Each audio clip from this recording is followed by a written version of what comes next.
Per 200 jam untuk oli mesin. Jadi ntar habis 50, selanjutnya 250 itu ganti oli mesin lagi. Nah untuk gearbox pertama itu 50 jam yang udah dibawakan, 50 jam, kelanjutan per 300 jam. Terus oli hidrolis juga sama per 300 jam. Kalau gearbox pakai 90 Pak, jangan yang 140. Biasa orang-orang salah beli yang 120 atau 40 biasanya dimasukkan. Itu biasa fatal, terlalu berat giginya. Traktor pun juga sama, olinya sama juga traktor, untuk yang punya traktor. Olinya sama. Terus oli hidrolik yang paling penting Pak, pakai 52 ISO 68. Jangan yang 10. Efeknya pasti HST, dalemannya HST rusak kalau terlalu encer ya, pakai 10 Pak. Kalau yang bawaannya biasa teman-teman beli bawaannya Kubota itu SAE-nya 10. Jadi SAE encer sih ya Pak, yang bawaannya Kubota satu drum itu, drum plastik itu 10 bukan 68.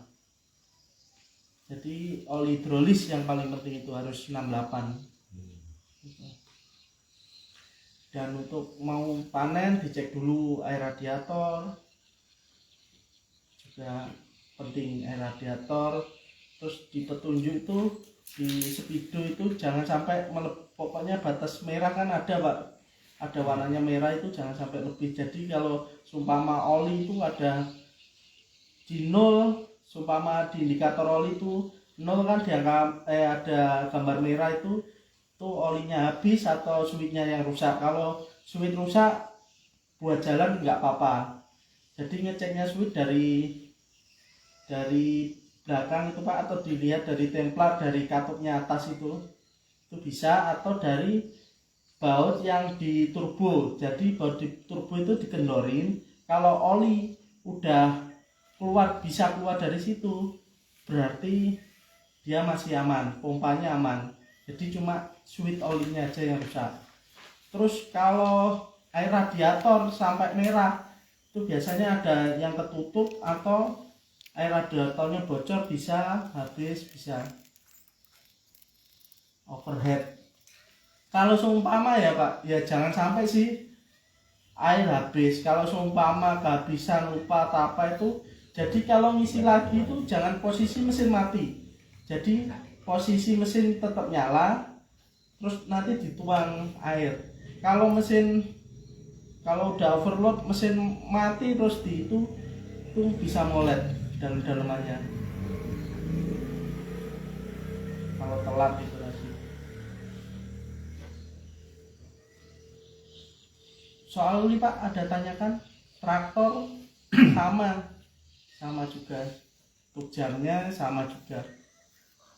Kalau traktor cuma beda penempatan aja, tempat buangnya. 102 sama semua.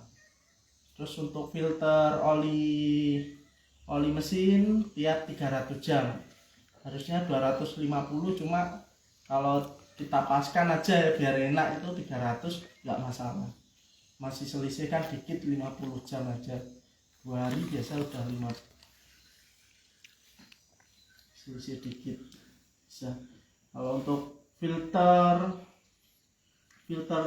solar itu Pak ya, kalau filter solar itu yang belakang yang di atas tangki itu tiap 3 hari atau 2 hari sekali itu ditap, dikosongin yang filter belakang di atas tangki. Nanti pas kesana saya tunjukin, itu tiap 2 atau 3 hari sekali dikuras biar airnya itu nggak sampai masuk. Kalau udah sampai masuk ya fatal, kayak biasanya nggak imbang, masuknya nggak sempurna gitu, ada yang nggak kebakar biasanya kalau udah kemasukan air, soalnya 110.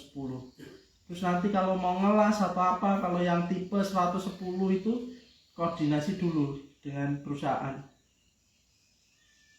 dengan call center kita.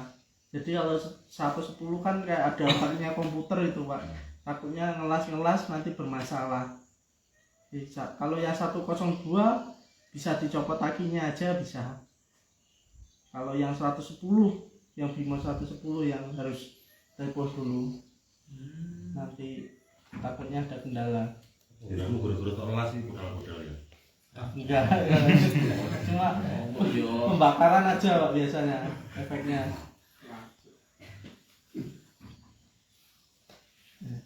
Kurang jelas dan meretel ya. Soalnya apa Pak, dikuras tiap soalnya kan harusnya kan itu standar euro yang 110 itu. Kalau 102 sih nggak masalah sih, nggak, aman-aman aja. Kalau yang standar euro itu yang 110 itu harusnya itu deslek, harusnya bahan bakarnya.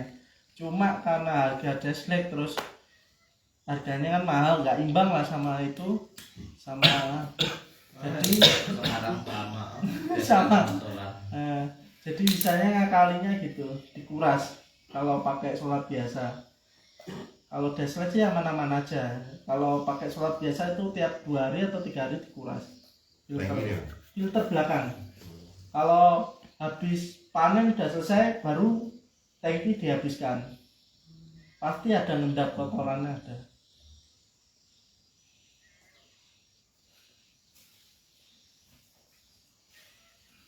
Langsung Pak ke mesin biar lebih jelas. Biar operator-operator Tanya Pak.